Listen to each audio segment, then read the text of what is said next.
Courtney, I want to thank you again for making a few minutes here in your day for me to go over something that we're seeing more often. The market is crazy. We know that. And what's happening more often now is sellers are requesting to live in the home after the purchaser has bought it for a certain amount of time, kind of maximum of 60 days, but it's what we call post-occupancy or rent back. Now, the problem that we face is new buyer buys the home and has to secure homeowner's insurance, but how does the current occupant of the home, the previous owner, who is now a tenant in that property for a small amount of time, how is their property protected? So this has come up a lot, especially with how dynamic the market is right now. Things are happening in lightning speed, and sometimes people aren't moving immediately or staying back, waiting to figure out what they're going to do or if they're going to buy another house. I mean, the buyer obviously will get insurance effective the settlement date, so they've assumed possession of the house. Now, the seller obviously still has their stuff in there.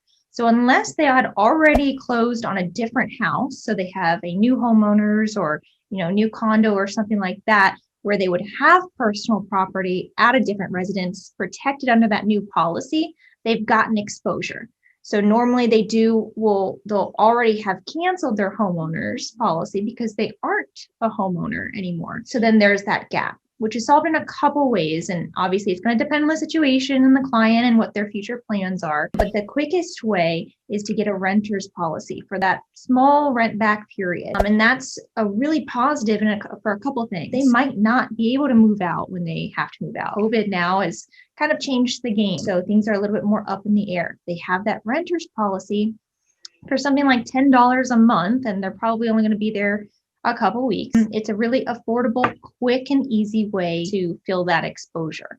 Some people don't cancel their prior homeowners, but then the issue becomes if something were to happen, say there was a fire, adjusters are going to really look into what happened, what caused that. Was it an act of God? Then, okay, probably going to file under the buyer's homeowners insurance.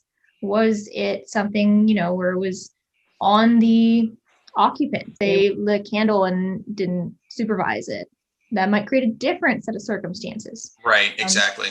It really depends on who you're working with, what the seller's plans are going forward. But the easiest, quickest way to remedy that situation is to get that small renter's policy enforced. That way it's taken care of. There's no follow-up. You don't have to figure it out later on. Most people forget. We can always cancel it later on. And right.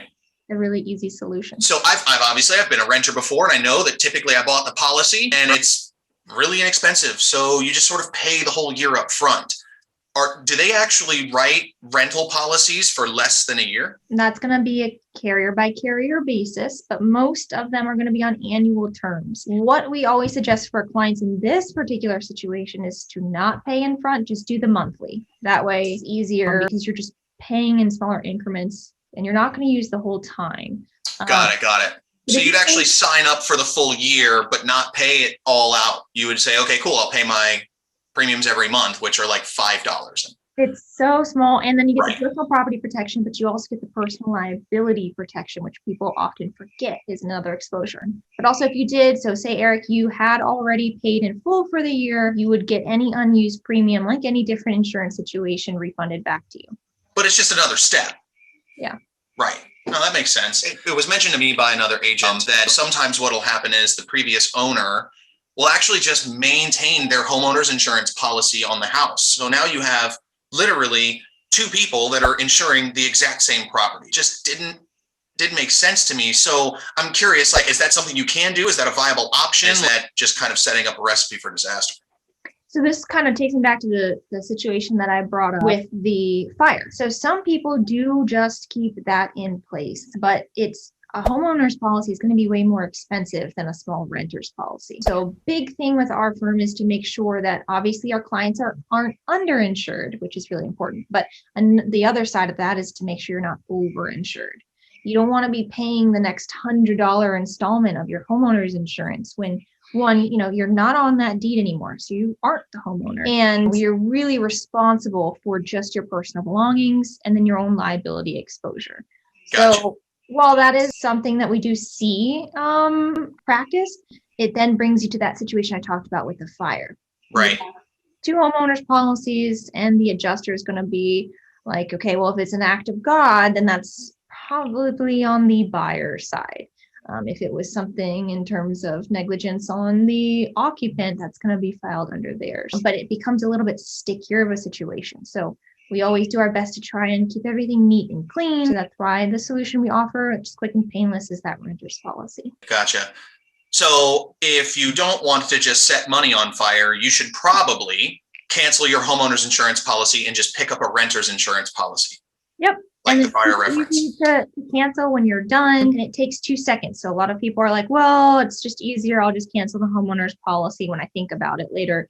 Well, renter's policy takes truly less than 5 minutes to set up. And the cost of a year of renters is probably the average cost of 1 month of homeowners. Yeah. So, you know. Yeah, that makes total sense. So save money, get the same protection.